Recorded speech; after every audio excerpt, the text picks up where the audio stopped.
Hello, welcome to our science classroom.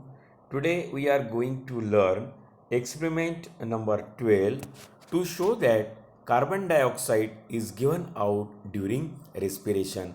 विज्ञान आणि तंत्रज्ञान भाग 2 मधील प्रयोग क्रमांक 12 याबद्दल आपण या ठिकाणी अभ्यास करणार आहोत. तर विद्यार्थी मित्रांनो, हा प्रयोग आपण बघतो आहे की carbon dioxide is given out during respiration. श्वसन प्रक्रियेमधून कार्बन डायऑक्साईड हा बाहेर पडतो आहे हे आपल्याला प्रयोगाद्वारे स्पष्ट करायचं आहे. Aim of the experiment is to show that carbon dioxide is given out during respiration. Requirement आपल्याला साहित्य पाहिजे आहे. A conical flask, beaker, test tube, KOH pellets means potassium hydroxide, a bent test tube at right angle, one hold rubber stopper, thread, soak gram seed म्हणजे इथे आपल्याला चणे पण पाहिजे आहे, coloured water, cotton wool etcetera. मग यामध्ये आपल्याला प्रोसिजर काय करायची आहे. Soak gram seeds overnight in water and germinate them by placing the seed in moist cotton wool for 1-2 days. Okay, आपल्याला जो चना आहे तर हा चना आपल्याला भिजू घालायचा आहे आणि त्याचं जर्मिनेशन होईपर्यंत 1-2 दिवस ठेवायचं आहे.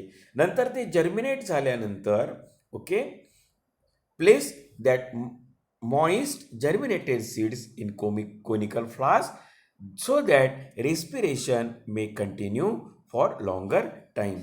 To suspend a test tube with KOH pellets in a conical flask. का बरं आपण KOH ठेवतो आहे potassium hydroxide?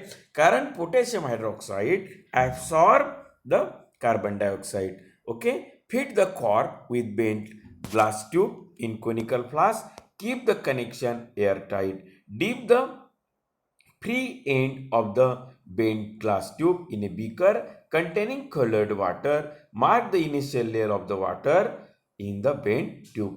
Keep this setup undisturbed for a 15 minutes and mark the final level of water in the bent tube. आणि मग यामध्ये आपल्याला आपलं जे ऑब्झर्वेशन आहे त्याची आपल्याला नोंद करणं गरजेचं आहे. बघा, हे कॉर्क आहे, हा कोनिकल फ्लास्क आहे आणि या कोनिकल फ्लास्कमध्ये टेस्ट ट्यूब आपण या ठिकाणी दोऱ्याने बांधलेली आहे आणि त्यामध्ये पोटॅशियम हायड्रॉक्साईड आहे. KOH म्हणजेच पोटॅशियम हायड्रॉक्साईड आणि हे जर्मिनेटिंग सीड्स आहे, मोड आलेले चणे आहेत. ओके, यामध्ये कलर्ड वॉटर घेतला आहे बीकरमध्ये. ओके, हे इनिशियल लेवल आहे आणि ही फायनल लेवल आहे. आफ्टर म्हणजे जेव्हा आपण हा प्रयोगासाठी ठेवू आपण जर्मिनेटेड सीड्स आणि त्यामध्ये हा जो पोटॅशियम हायड्रॉक्साईड आहे ह्या काय करणार आहे, जर्मिनेशनची प्रक्रिया होत असताना तयार झालेला जो कार्बन डायऑक्साईड आहे ते ॲब्सॉर्ब करणार आहे आणि त्यामुळे इथे व्हॅक्यूम तयार होत आहे आणि पाण्याची लेवल या ठिकाणी वाढलेली आपल्याला दिसते आहे. मग ऑब्झर्वेशनमध्ये आपण काय लिहिणार आहोत, कार्बन म्हणजे water in the bent tube rises.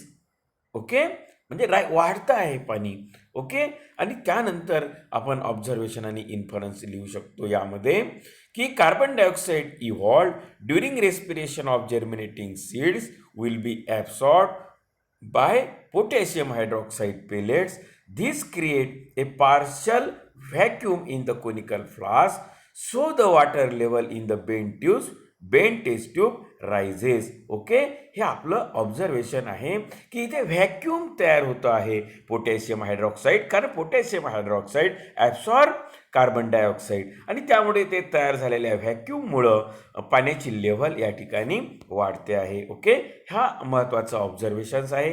आणि इन्फरन्समध्ये आपण लिहितो आहे carbon dioxide is given out during respiration in plants. जेव्हा वनस्पतीमध्ये श्वसनाची प्रक्रिया होत असते त्यावेळेस कार्बन डायऑक्साईड हा बाहेर सोडल्या जातो. तर हे सिद्ध करण्यासाठी हा प्रयोग होता आपला to show that the carbon dioxide is given out during respiration. हा मित्रांनो आपला शेवटचा एक्सपेरिमेंट होता. पार्ट 1 आणि पार्ट 2 प्रयोगवही कशी लिहावी आणि प्रयोग कसे करावे याबद्दलचे मार्गदर्शनपर हे व्हिडिओ होते. हे माझे सर्व व्हिडिओ आपल्याला आवडल्यास माझे राजकुमार तिरवाणी यूट्यूब चॅनल आपण सबस्क्राईब करावं आणि बेल आयकॉनला प्रेस करावं. त्याच पद्धतीनं इयत्ता 8वी 9वी आणि 10वीचे इतर सर्व व्हिडिओ पाहण्यासाठी सुद्धा माझे चॅनल सबस्क्राईब करावं. Thanks for watching my video.